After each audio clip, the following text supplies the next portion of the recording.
game day. Welcome back to another episode of Chiefs Focus Live.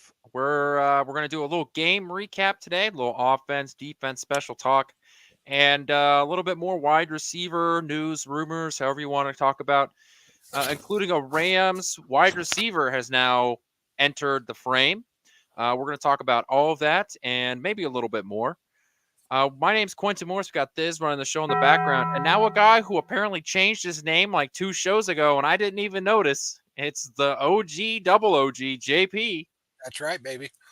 Uh, yeah, I don't know how you didn't notice that, other than I the fact that just you didn't. just haven't fixed your camera. I don't Yeah, get it, but whatever. Um, yeah, man. What a game, huh? man. You know, this is just first of all, I think the very first thing we need to talk about is that apparently, Dad bod, you know, be trucking What people. a beast. What a beast. People talk shit. Talk all the shit you want.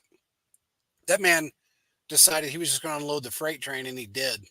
That was, man, I was doing the live play by play on PSF, and I was like, holy shit. My wife was sitting next to me. She's, oh my God. She couldn't believe I was going off his way I was, but it was amazing. I mean, he just put him on his back. It was awesome. You know what, though?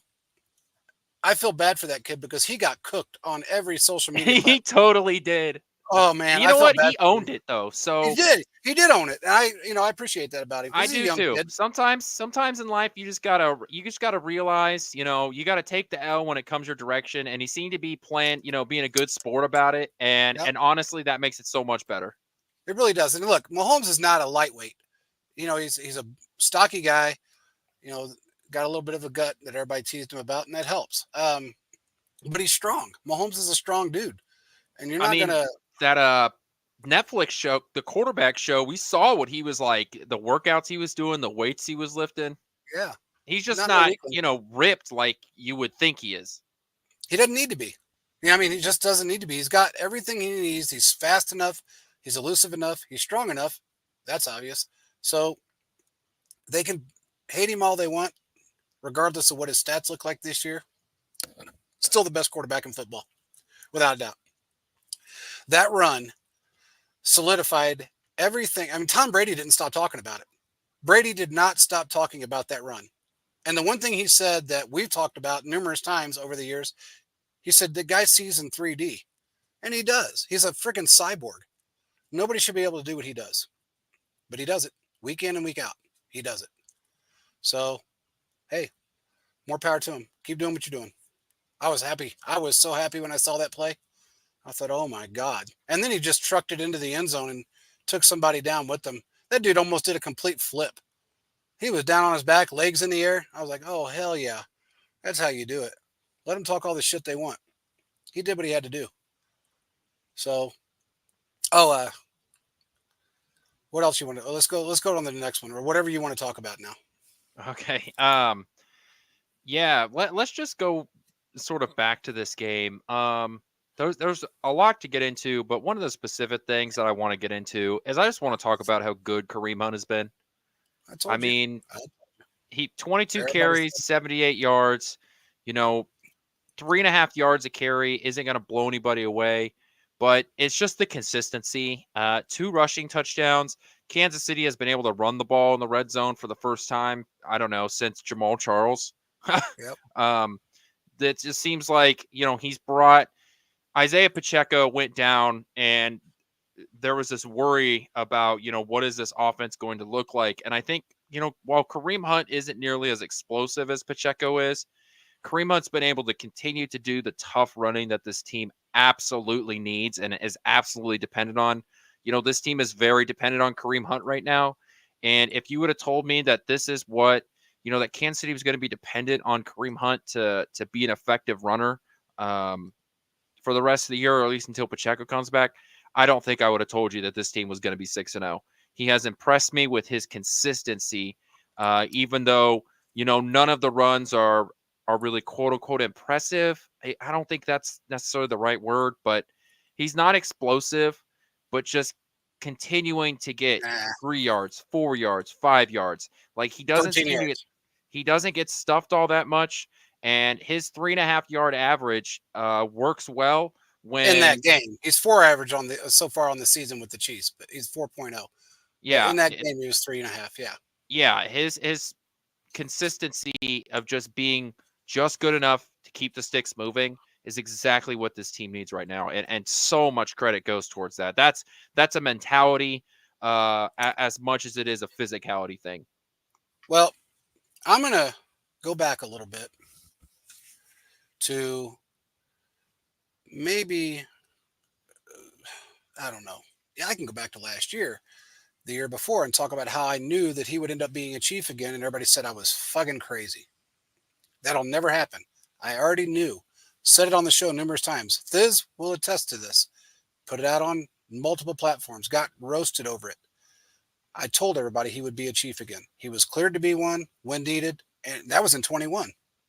Here he is. But I'll push back a little bit. First of all, he's not getting the open hole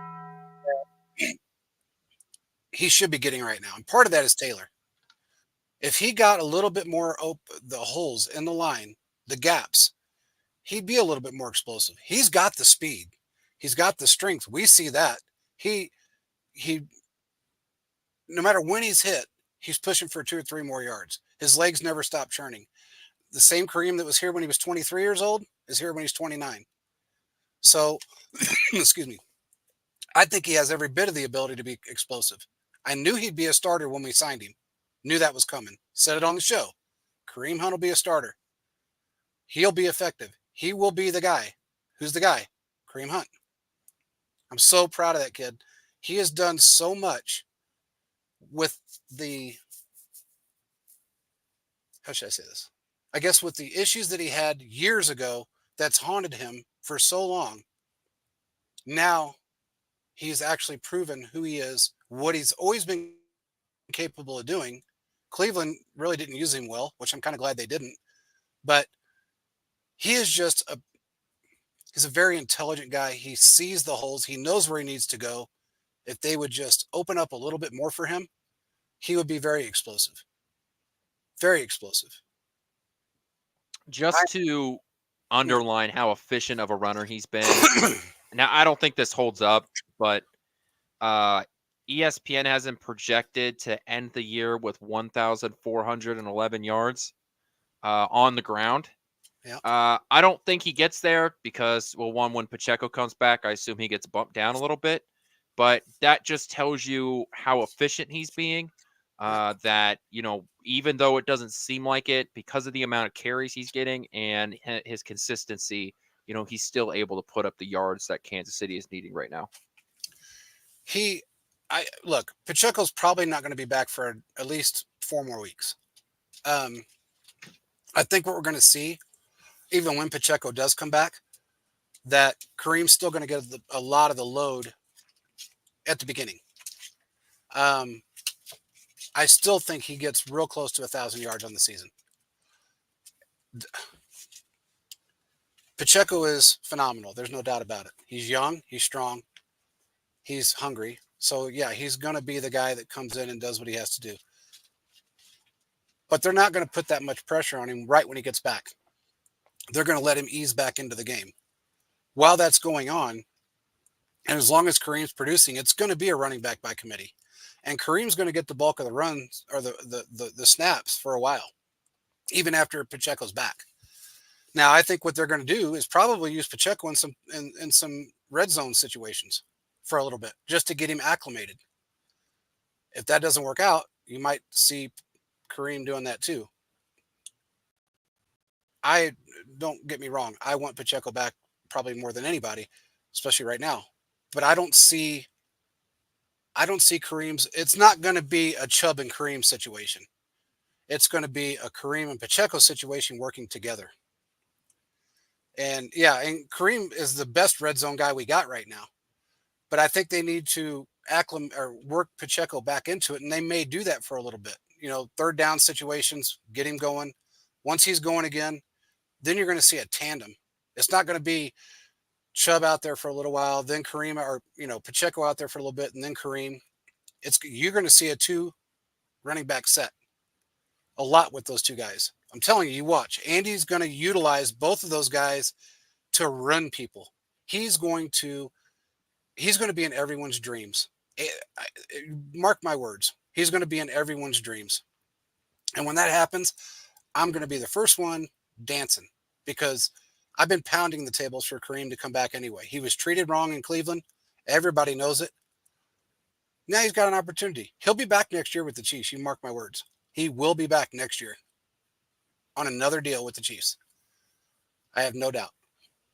He stays healthy, he'll be back. Anyway, I think he is extremely talented and he Yeah. has all the power that he's always had. It's just, I'm going to say this because I don't really care. I'm so fucking tired of Taylor right now. I am tired of him, dude. He is screwing that entire lineup. He made mistakes during the San Francisco game that really, I mean, Mahomes was running a lot in that game. And if you look where the pressure came from Taylor's side. I will give him a little bit of credit, which I don't know if I should or not. Maybe the refs were just being easy on him. They didn't get him on a holding penalty or a false start penalty. But he's still not good. I'm sorry, but he's just not. He's not. I don't know if it's. I don't know if it's strength, if it's ability, or if it's just he doesn't want to do it. I can't figure it out. But he is not playing well, and he hasn't played well. And that's really Mahomes doesn't trust the line because of him. You keep hearing people, it looks like Mahomes doesn't trust the line. He doesn't trust Taylor. He trusts everyone else, doesn't trust Taylor. Taylor can Well, screw it up for everyone else. and I think that, this is why, to sort of spin it back to something you said earlier, about how Hunt isn't getting some of those holes. It's because Kansas City's strength of his offensive line, and it's not even close. The strength of its offensive line is guard, center, guard. And Yeah, the exactly. fact is that when you're running right into the heart of the defense like they are, um, you're running straight into linebackers. You're running straight into in the box safeties. Yeah. And so while that's the strength of the offensive line, you can get a lot of push right there. It's hard to have a lot of explosive plays Especially on the when outside. right. That's why, yeah, that's why, like, tosses and sweeps and stuff like that are bigger yards. The problem is that, Wanye Morris has been fine. He's not great. He's And better then than Taylor. Tooney on the But yeah. other side, you have problems with both your tackles. Yeah. And it's why Kansas City is having to just run the ball, down their throat. Because honestly, with how athletic these defensive edge rushers are, right? A lot of the best ones, like a Nick Bosa, can play both the run and the pass. Yeah. And you're not going to be able to consistently get the push on the outside when you have mediocre to bad tackle play.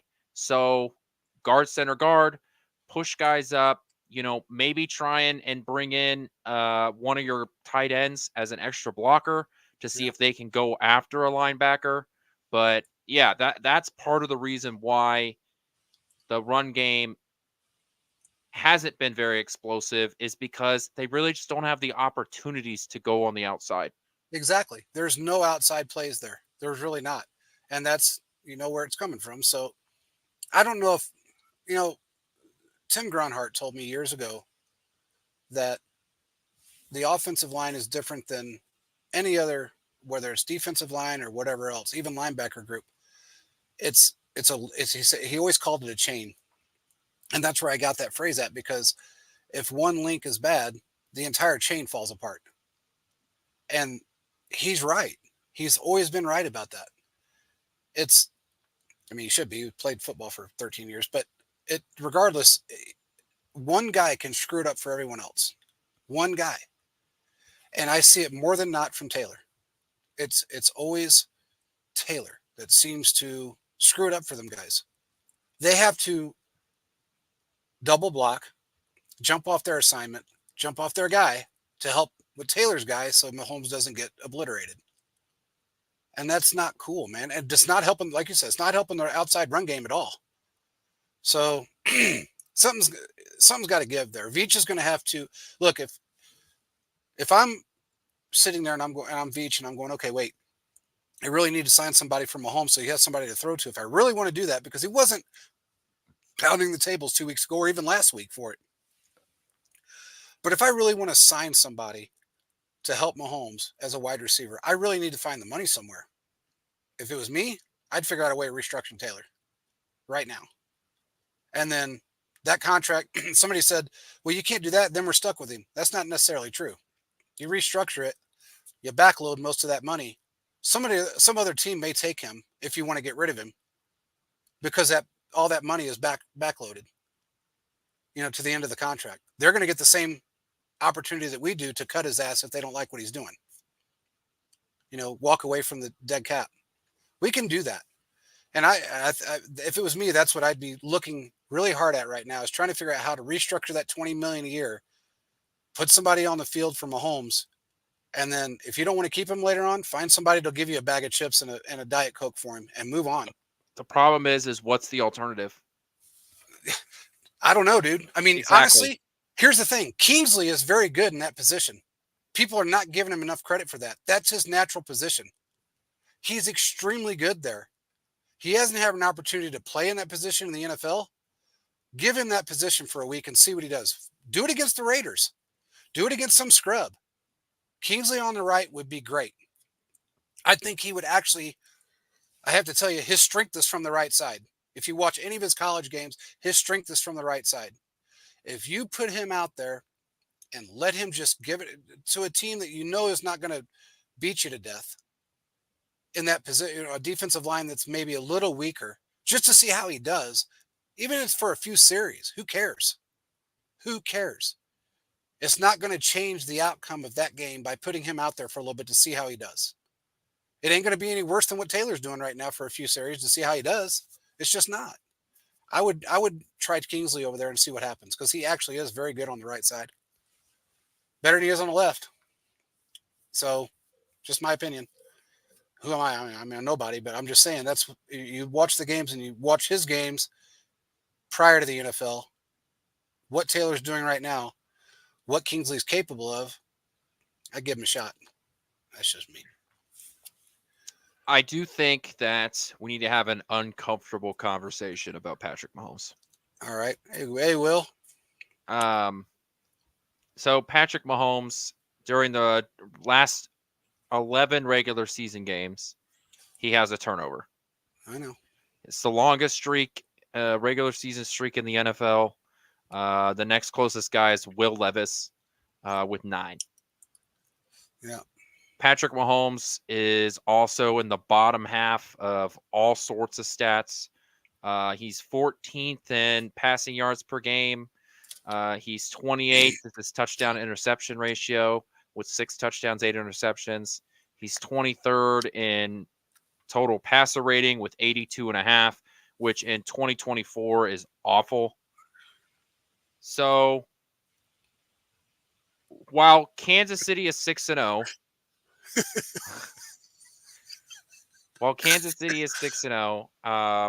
and Mahomes has consistently talked about how he needs to play better.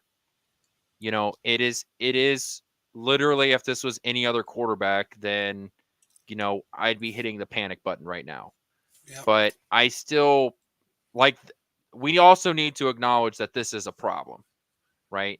It is a problem that Mahomes isn't playing well, as more and more offensive players drop like flies. Like, Patrick Mahomes needs to start playing better at some point. Okay, let me ask you something. If you were, doesn't matter who you are. I mean, honestly, it really doesn't. Brady did it when he was missing one wide receiver. He lost to the Saints 9-0. Couldn't even get in field goal range. He was missing one wide receiver and one tight end.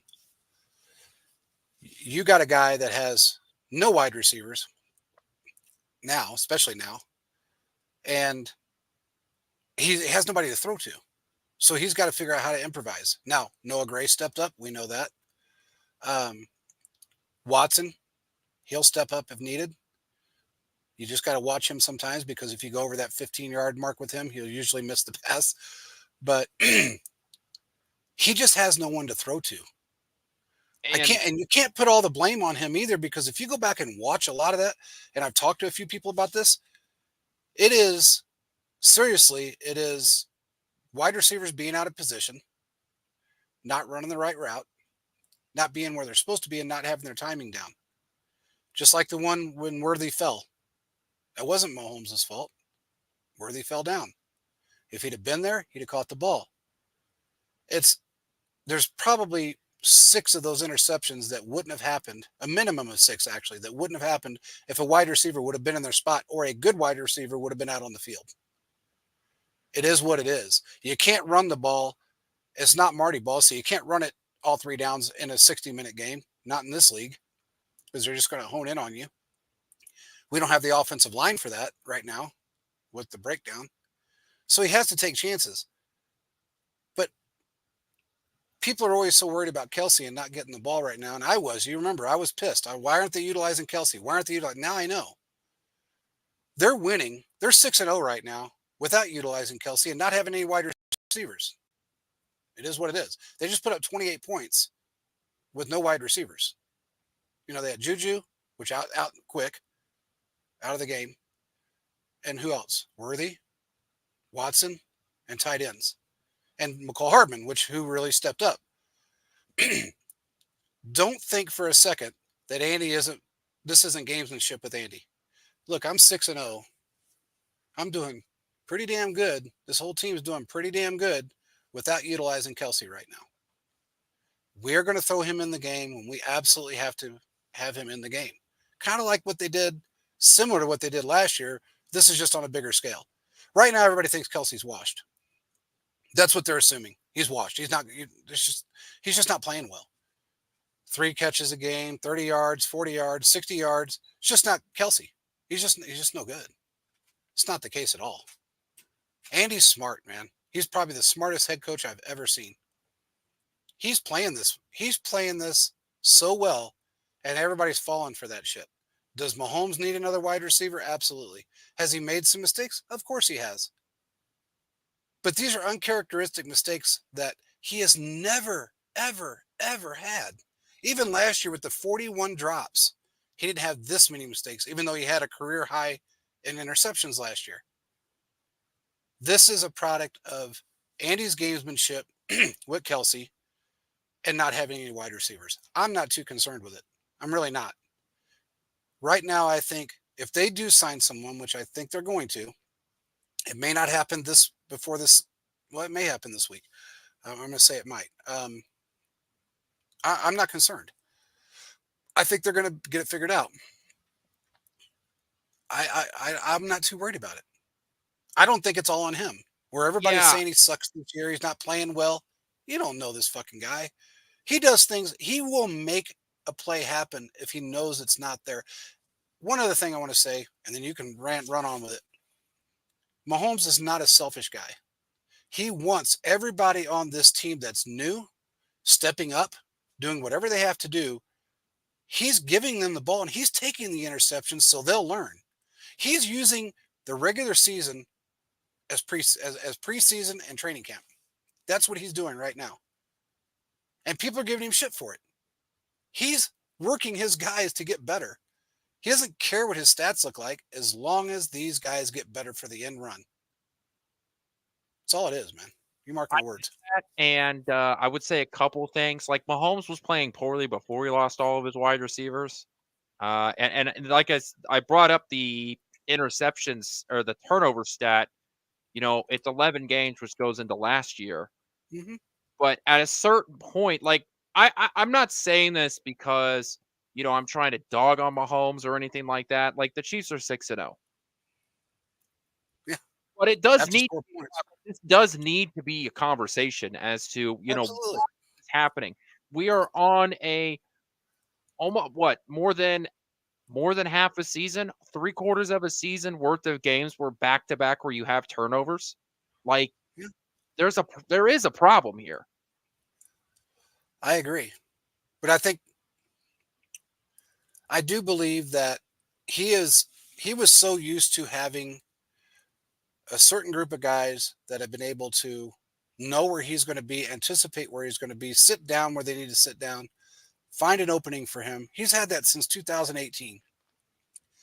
The only player that's actually left and came back, I should say, and now two that are back is Kareem Hunt and McCole Hardman and Kelsey, of course. No one else is. Everybody is supposed to be his number one, and we got to say this: Rashee Rice really stepped up, but there really was no number two. When it was Tyreek and Sammy, they figured it out because you had Tyreek, Sammy, D Rob, McCole Hardman. You had all these guys mixed into that were all very talented and were able to pick up the playbook really well. He hasn't had that in 2 years. Think about that. He really hasn't had that. So didn't have it last year that much. They were all dropping passes left and right. Some of them were out of position. You had Sky Moore that was out of position last year 3 times. He made it work. It's that I can remember, or I can bring up that pops in my head right now is 3 times immediately. Corn Dog was developed because of that mistake. He went to the right and the left because of that. It's just, I think these guys are taking, and some of these wide receivers, I think, are taking this for granted. If you got a number one defense, number one head coach, number one quarterback, number one running back, or number 5 running back, you got all this good shit going on. These guys don't feel like, and they're winning rings without really doing shit. It's almost like they're not, especially the guys from last year, weren't really putting any effort into it. This year, you got a bunch of new guys. Rashee Rice was the bright spot last year after week 7. He was a bright spot up until he got injured. We know that. He was the go-to guy. He's gone. So your number one guy is gone. Your number 2 guy is gone. Your number 3 guy is really gone. So now you're bringing all your 4, 5, and 6 up to be 1, 2, and 3. That's hard for anybody. We're lucky that he actually works out with those guys on, during preseason, during training camp, because if not, we wouldn't have won a game this year because we wouldn't be able to score. We're scoring just enough to win because our defense is so good. Now, against San Francisco, we scored a lot more than we have since we haven't scored that much in, I think, 12 games. That's the first time we scored 28 points in a long time. So I think it's starting to gel a little bit. And I noticed that during the San Francisco game because they do have a good defense. It's not top 3 or top 5, but it's still a very good defense. I think they're still considered top 5 maybe. But regardless, we put up 28 points on those guys. So I don't know, man. There is a problem, but I don't know if it's so much him as it is the talent that's around him. That's just my opinion. Yeah, and like I said, this team is 6. I just worry that it's not sustainable to have this many turnovers No, and it's no not. offensive output I to agree. go along with it. No offensive output from the passing game. Yeah. And so, yeah, some of those interceptions are, were just good defensive plays / right place, right time. Like when a ball gets tipped out of the hands of a wide receiver and a defensive tackle catches the ball and runs with it. Yeah. Yeah. That's just football. Stuff That's like that almost just dumb happens. luck is what that is. Yeah. Right. And then, but some of these interceptions have just been bad, have just been really bad throws. And that Mhm. goes into last year too. So, Yep. you It know, does. this trend needs to stop. I'm not saying that, he doesn't need to have another turnover for the rest of the year, but they need to come down. He's had multiple games with multiple turnovers, I agree. and some of them have just been really baffling. So they need to stop. You know what I'm kind of used. You know what I think he's kind of used to. If you remember, Quentin, this is the same game he's always played, but he always had somebody in position. There was always somebody there that would just come out of nowhere and catch the ball. When he'd throw one up, usually you got like with that one that he threw to Worthy, and Worthy fell down. Normally, he would have another wide receiver down there. Always, it almost seemed like he always had one guy or a tight end, or one wide receiver and a tight end, or 2 wide receivers. He was all by himself down there. Worthy was, and it wasn't that deep of a pass, so it wasn't like he was going for a bomb. It was like a 12-yard pass, 13-yard pass that got intercepted. maybe a little more, maybe it was 15 yards. But regardless, there was nobody else down there with Worthy. So in case somebody falls down, somebody gets hit, whatever the case may be, there's somebody else to pick up the slack. Worthy didn't have that. That's because we're short on wide receivers. One of the reasons, I think. I just think that he's playing the game that he's always played. He just doesn't have the talent around him right now to play that game. So you're right. He needs to dial it back a little bit. I think he needs to realize that, okay, I don't have a second guy down there to shadow the first guy to make sure there's no mistakes, unless Andy figures out a way of implementing one. But you're not going to get a tight end down the field 15, 18 yards that quick, especially to keep up with Worthy. So you have to figure out a way of improvising. Andy may have to open up page 2 of the playbook and go, okay, wait, we got to do this. This is something we're going to have to do. Right now, they're relying heavily on the run game. And Andy Reid deserves a ton of credit for what, the first time ever in his 17-year career to be able to consistently stick to the run game. How many Yeah, years has he been in Kansas City where we're just like, oh my God, dude, it's 3rd and 2. Can you just run the yeah, damn ball? I And know.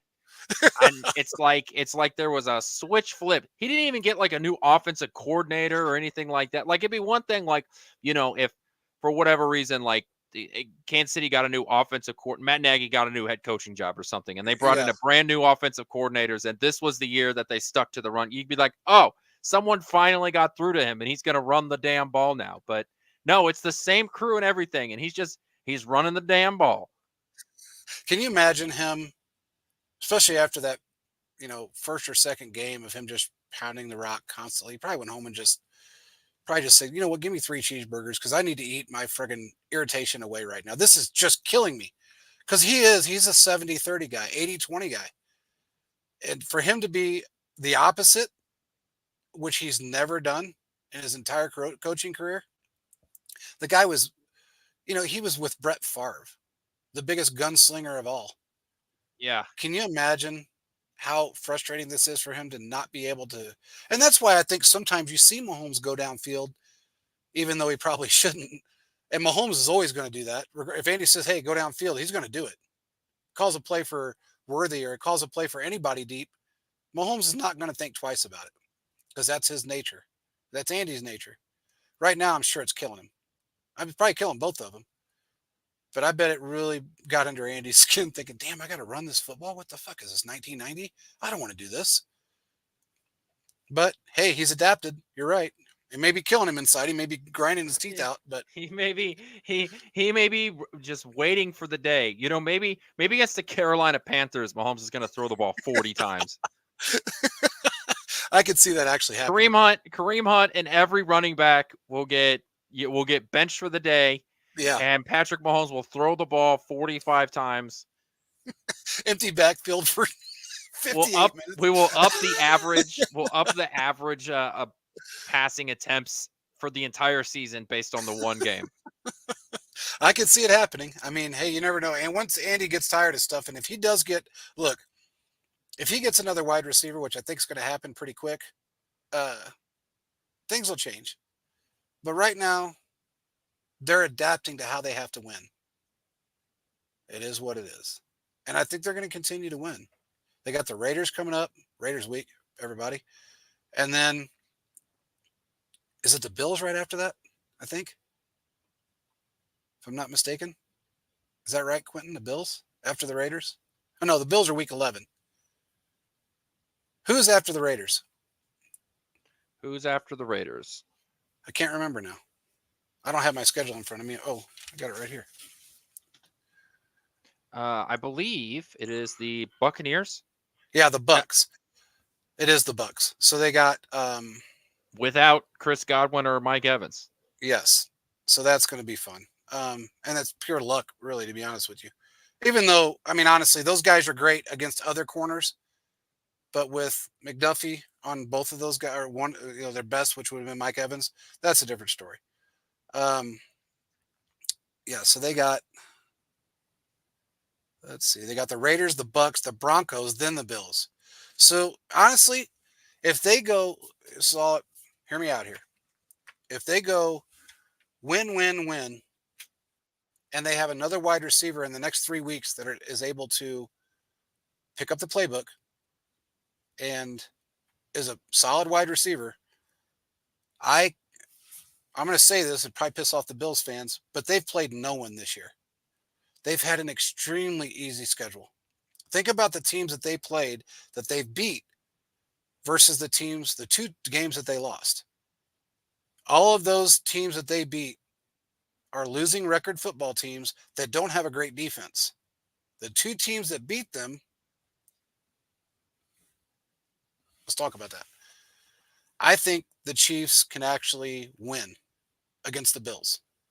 If they go 11-0, people are already saying the Chiefs are going to sweep the season because of the way things are going for them.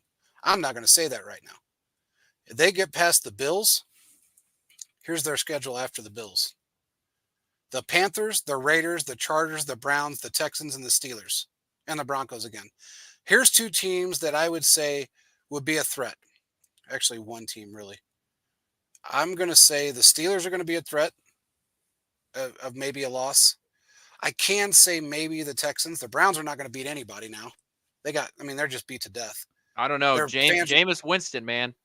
He can they're throw for strong. 5 touchdowns and 5 interceptions. That could be 2 separate games, or Absolutely. that could be the same game. Absolutely. The Chargers, they're not going to beat us.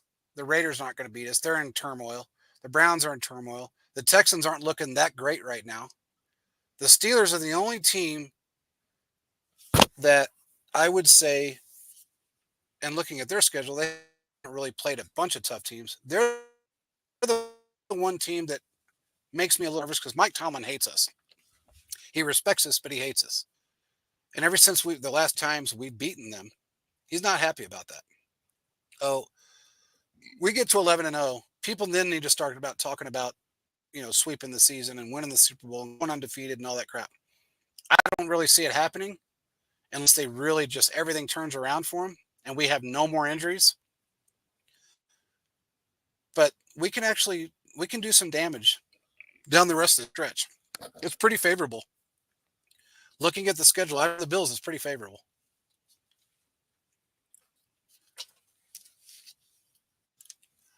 I do think What's your opinion on that? okay. I'm going to sound like a hater, but that's fine. I'm just not ready to have the We always do, conversation but that's, about an undefeated season or anything like that. Like to me, we're too early in the year. I'm not. Yeah, It's too early. we're week 7, so that's why I'm saying it's too early. Everybody's been pulling that up. Mark Gannell's pulled it up. He goes, Well, this for could once be we that agree season. on something. I just think Yeah, it's too early. I Now, don't. I do think It's that way too early. obviously Kansas City has had the hard part of their schedules out of the way. If you're talking Yeah, about teams that are quote the biggest threat left on Kansas City's schedule, Buffalo, Houston. I do think that divisional games are always tough. For whatever reason, the Chargers always play us tough. Um, those are definitely if the Steelers, if their defense is able to stay this good throughout the year, I think the Steelers will be a tough team to beat. But yeah, really, it's I'm just not too worried about our division right now, but yeah, Houston and Buffalo are definitely the big ones that you've got circled on there. But yeah, it's too early for me to say it. We're gonna have to get to some mid double digit kind of weeks in so order I'm for us looking to at. have Yeah, I this real mean, conversation. absolutely. I mean, you got to get into where there's 4 games left, 5 games left, and then look at how they play between now and then before you start talking about that. People are already doing it. I think it's way too early. But you get into that point, like I said, after week 11, they're 11-0. Then you can start maybe considering it. But you still have the Raiders. I'm not concerned with. They just went and signed some practice squad quarterback because they don't have anybody. Uh, I still don't think Denver's as good as they think they are. I don't think they're good as anybody thinks they are. I don't I think they're don't going to believe beat in it. Bo Nix, so No. So the teams the Chargers are the only team that keeps it. Bo picks. Um, the only team that is in our division that is, like you said, is a threat sometimes is the Chargers. I mean, they've only won 2 games in, well, God, since Andy's been head coach, I think. But uh, it's still their play is close. Last year was kind of a fluke with Denver and with the Raiders. This is not a year that I think they're in a position mentally. The Chiefs are in a position, and with this defense is they're savage. They're a savage defense. I don't know that there's a better defense in the league. And after watching that Ravens game last night and watching their secondary just get exposed 2 or 3 times and be way out of position, I will say that we definitely have the best defense in the league, all around defense. I don't care what the stats say. We have the best all around defense in the league. We've only given up more than 28 points. I think, no, not more than 28 points. Exactly 28 points, maybe once. And everything else has been under since the beginning of 2023. Actually, not even in 2023. So we're dangerous, man. We're a dangerous football team. A lot of times when you're running scared to some degree, you get more dangerous. And that's what they are right now. They're a little more dangerous than people give them credit for. Now people are seeing it. Even the San Francisco fans that were in the PSF thread with us after the live play-by-play, they were saying, you know what? They're just a team that you just can't beat. Their defense is way too good. Mahomes does things that nobody else should be able or could do or he shouldn't be able to do. And it's sad that these fans are so scared and the teams are scared of a team that has no wide receivers. I mean, they're riddled with injuries. Now they just lost Cook, which may be for the season. But they have other guys. Their depth in the secondary is insane. Insane. Jaden Hicks is a beast. He's a star in the making. Yeah, I think this is a good transition Wait a minute. into Will the wants a defense. question real quick. All right, let's. He said, "Are the Chiefs going to trade for a wide receiver?" What does it say? It Who says, are in "Oh, in their 30 or 20s or in their 30s." Your thoughts? I don't think it really. I mean, I guess if they had their preference, Veach doesn't like to sign people at 30 or older in a wide receiver position. They don't really have a preference, right? They don't have a choice. I guess maybe I put it that way. Very few teams are going to trade with us. If they do pick up a wide receiver, um, he may be 31 years old. And I know that's a specific number, but he may be 31. Talked to him or talked about him a couple of times before, and now all of a sudden he's mainstream. But he's injured, or he's off injury. So we probably ought to bring that up real quick, Quentin. Cooper Kupp, join the chat because now it's all a thing. And it may happen. We don't know yet. But it sounds like they're the front runners for him. If it does happen, there's going to be teams out there that try to outbid us. But right now, the Chiefs are the front runners for Cooper Kupp.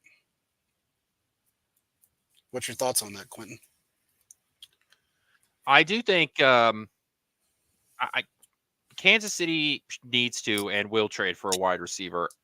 The age thing, I don't think is a factor midpoint in the year because you're not going to end up trading for somebody with like years left on a contract. You're not really looking for control over anybody. You're kind of just looking for a body. I think that, and I guess we can talk about Cooper Kupp now because this is a solid transition. I think one of the reasons why I'm not interested in a guy like Cooper Kupp is because even though it's a big name and the Rams have said that they're going to, eat most of the contract for you, I am just worried about his overall health because Yeah. really since that one big year he had during the year the Rams went to the Super Bowl, he's struggled to stay healthy. He has had a ton of soft tissue injury issues, and that's the exact opposite of what Kansas City needs right now. It's why Adam Thielen, is another guy that I've heard talked about, and it's like he continues to have soft tissue injury issues. So I'm glad you brought him up because we actually we were looking at him the beginning of 23 season before he signed. And we moved away from him because of that reason, because of the injuries. One of the main reasons. That and the trade compensation was stupid. But what do you think he's worth? That's the big question. What do you who? think Cooper Kupp is worth? Cooper Kupp. What do you think he's worth Even, now, take into consideration that they're going to eat his contract. The Rams are going to eat it all. They already made that very clear. They're going to eat his entire contract. What do you think he's worth? It's probably close to the Amari Cooper trade. So, one of those third round pick and then late round pick swap type deals. See, and I don't Um, think he's worth that much. Now, will he get it? Yes. But with his injury, Amari Cooper didn't have that injury issue. He just doesn't. I don't think he's worth that. I think he's worth a fourth and maybe a seventh, a late pick seventh. That's all I think he's worth. He'll probably get a third, probably a third and a conditional sixth, a seventh with maybe a conditional sixth, and Veach may give it up. It'd be hard pressed to get Veach to give up a third for him because Veach loves his mid round picks, but it might just happen like that. Just don't think he's worth a third. I just don't. I don't care about his name. I care about his longevity. And if he can't make it through the next 7 games or 8 games or even into the playoffs, what good's it going to do us? My opinion. Yeah, it's hard to say because I think that if he's healthy, the skill level is obviously still there. I don't think he's as good as I don't think he's as good as he used to be, but if he was that good, they wouldn't be looking to trade him. I just am stuck because I don't want Kansas City to get desperate and overpay, but Kansas City is desperate, so they're probably going to have to overpay. If they want him. That's if they want him. Now, being the front runner for someone doesn't mean that Kansas City is the guy. The reason is because of what Kansas City is willing to give. It just means they're the team that's probably the logical trade for the Rams because Kansas City really needs a wide receiver. The Rams really need to move on from him. So why not do it? Here's the thing that people don't realize is that I say that and I probably contradict myself here. They really don't have to move on from him. Think about it, dude. If they're going to eat his contract anyway, why do they have to move on from him? If it was me and I was eating however much his contract is versus a guy like, let's just say D-Rob, that is a $2 million a year player or a $3 million a year player, or whatever he got, I'd probably get rid of the guy that's less money if I'm going to eat a contract. Just saying. Yeah. I don't know if they're in a really tough spot. I mean, they really are. It's as simple as that. And we've already sort of seen what the trade market is for this year. The other thing is that now there's 2 more teams that are going to be in the wide receiver market. Brandon Ayuk blew his knee out. We saw that. And then the Buccaneers just lost both of their wide receivers, at least one of them for the rest of the year. And they may lose. It's a hamstring injury. So they may lose him for a couple weeks, but he could also be done for the year. Both, Chris Godwin and Mike Evans could be done. So you're talking about 2 more teams that are going to be in the receiver market, which is going to drive up the price. So this is why I think Kansas City needs to pull the trigger as soon as they can. Which I think they will. If they have the opportunity and get him at the right price, they will pull the trigger this week. I think you have to. One, it gives you more time to get acclimated with the offense, but 2, it's just like I just don't see the market decreasing. No, and I guess the good thing about it is that both teams that need wide receivers just as bad as us right now are both NFC teams. So that helps us because the Rams would much rather trade with an AFC team than an NFC team. But it also depends on what everybody's willing to give for compensation. And Veach is cheap when it comes to that. He's a tightwad when it comes to his draft picks, man. Everybody knows that. Yeah. So, but he has to, I guess he has to release some of that cheapness because this is a situation where you got to get somebody and you got to do it pretty quick. And not a lot of teams will trade with us. They just won't. The Rams are one of those teams. Seattle's one of those teams that will. Minnesota will. We've done really well with all 3 football teams as far as trades go over the years. You're not going to get anybody from Arizona. You're not going to get anybody from an AFC team. There's not one AFC team out there that will trade with us. I guarantee you that. And if they will, we got to give up the farm. None of them want us to get any better. We're 6-0 with no wide receivers. And you think an AFC team wants to give us a wide receiver? Not going to happen. So whoever we get's got to come from the NFC. Yeah, or an AFC team that is just out of it and is willing to just move on from a player. And I mean, I don't yeah, I think mean, every AFC team is unwilling to trade with Kansas City. I think that there are some teams that, they're out of it, so we're gonna move on from this guy. That would be stupid if just because it's Kansas City, you're not gonna trade with them, even though you're not on the same timeline as them. Like, not that I'm advocating for it, but I think like a team like the Jets would trade Mike Williams to Kansas City. that is, and I didn't think about those guys. You're probably right. They probably would, although they have a little bit of a hatred towards us too. I think that might work out to their advantage because anything that would help the Bills go down would help the Jets. So if we got somebody from the Jets that would improve our team, it helps them in their division. I'll put it that way. Whether it be now or even next year, it helps them, and it maybe make them feel a little bit better. Miami may trade with us. Who are they going to trade? Although Tyreek Hill, I don't think had a catch yesterday. Not according to my fantasy team. So Yeah. So or Sunday, I should say. But yeah, man. I mean, we've done some trades with Miami before. Tyreek Hill being one of them. But they gave us everything for him. I mean, look, the 5 picks. So I don't know, man. Miami might, but I think it would be a little less with Miami. The Jets probably is one of those teams, and maybe, just maybe, New England. But that's about it. Nobody else is going to trade with us. Nobody else is even close to being in contention with trade with us. None of them. You're not going to get Pittsburgh. You're not going to get the Ravens. You're not going to get the Bengals. You're not going to get any AFC West team. I mean, who's left besides the Jets and the Patriots and maybe Miami? There's really no AFC team that will jack with us. And we're right. I mean, the Patriots don't have anything we want. So it's really down to the Jets, maybe Miami, and any NFC team.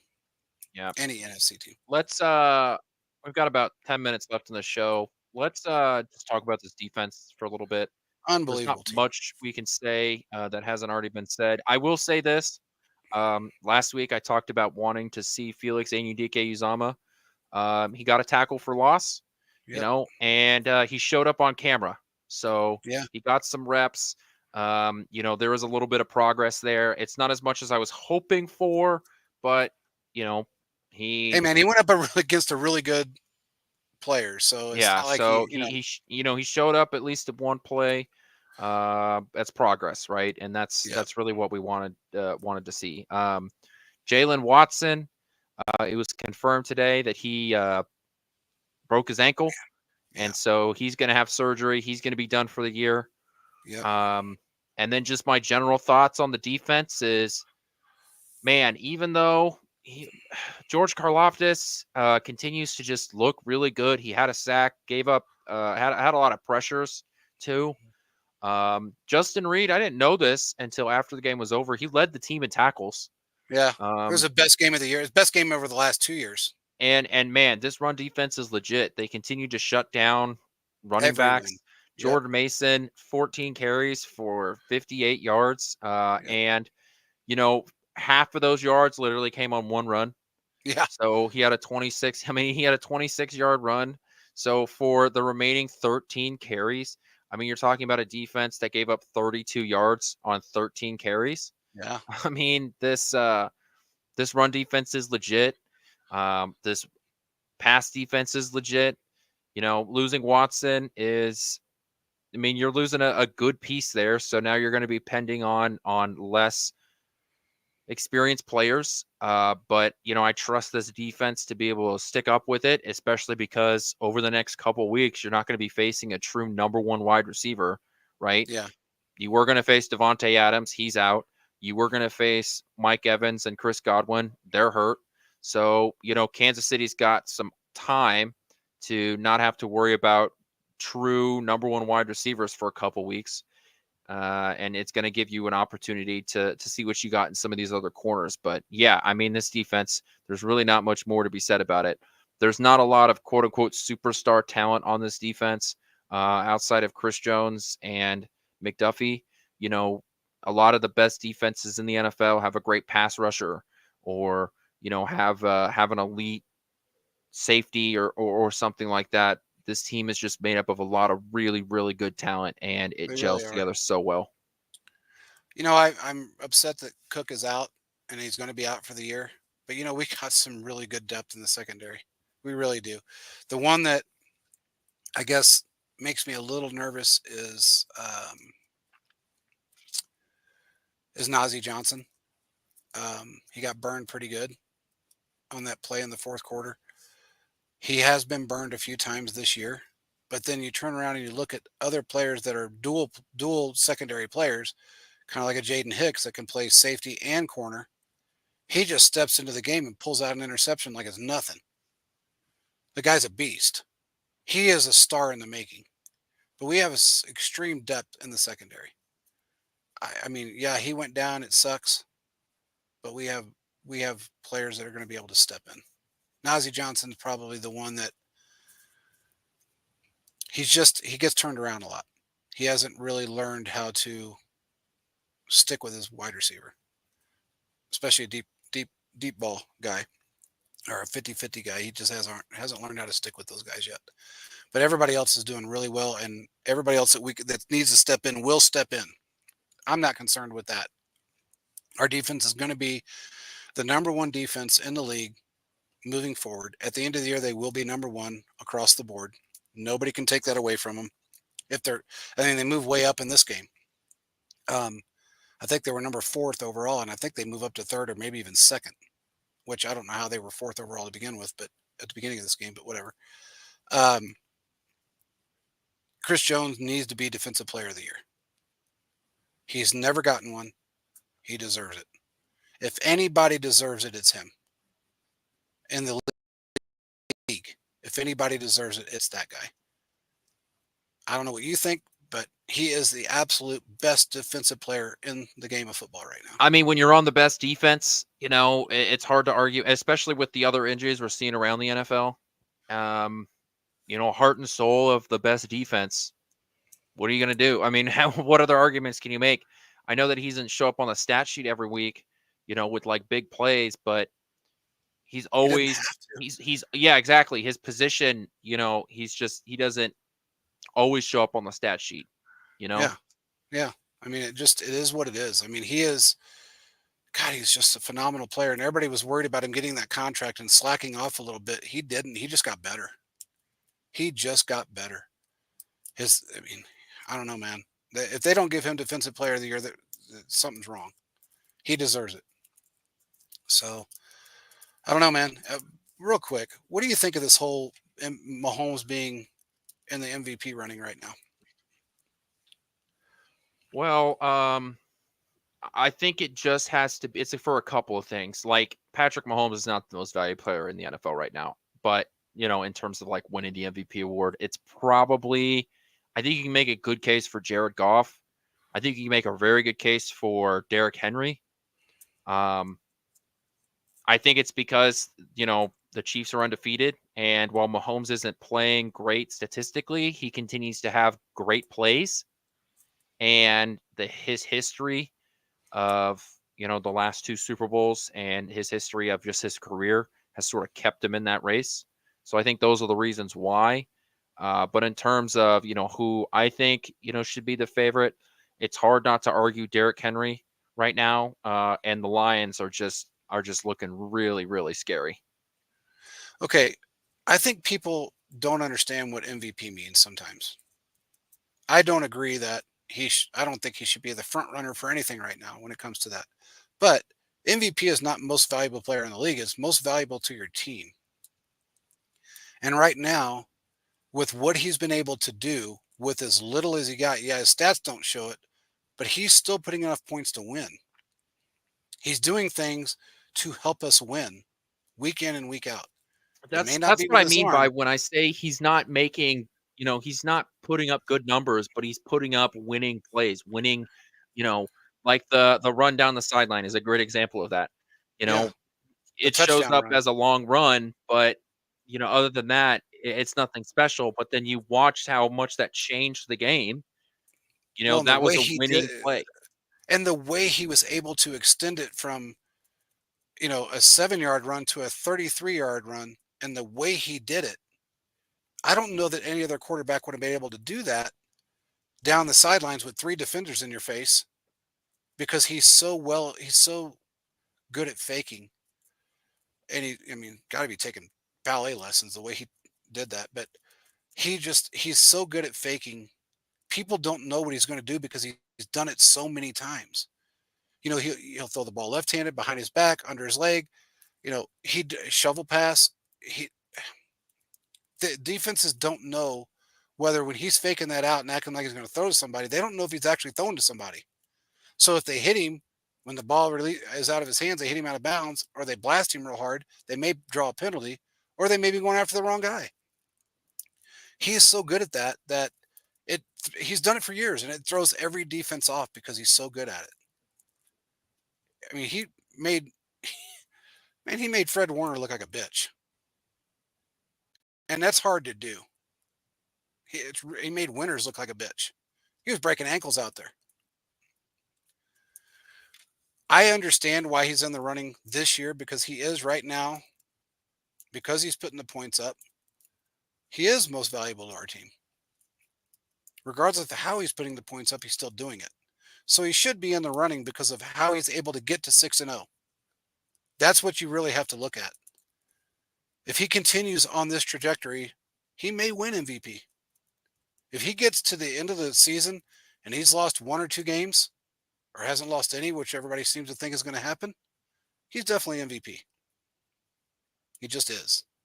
Because he's the most valuable player to his team, not to the NFL, but his team. But anyway, um, right now, do I think he's the most valuable? Hell no, he's not. He's not doing enough to be the most valuable player in the league, but he is to his team right now. And I think that's how they're looking at it. They're 6-0. He's put up enough points to win without doing it with his arm. He's pretty valuable. Anyway, with that being said, we will talk to you guys again on Thursday. We're going to we're going to do some projections for the Raiders week. And we're also going to talk about this wide receiver situation. And maybe we'll have one signed by then. You just don't know. Maybe. Wednesday's the day usually, so we'll see what happens. Yeah. And MVS signed with the Saints, so we can rule that one out. Thank you. I'm glad you went to the Saints.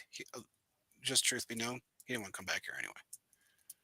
He was not going to come back. The feeling is mutual. Yeah, he wasn't going to come back to Kansas City. The fans trashed him to the point where he would never want to step back, but he wouldn't even go to the airport for a layover. He does not want to be here. So I'm glad he went somewhere else. But I have a feeling by tomorrow, no later than Friday, we'll have somebody signed. So I think now it's time to just get it done and move on. With that being said, we will talk to you guys again on Thursday. Peace out, everybody. Thanks for joining.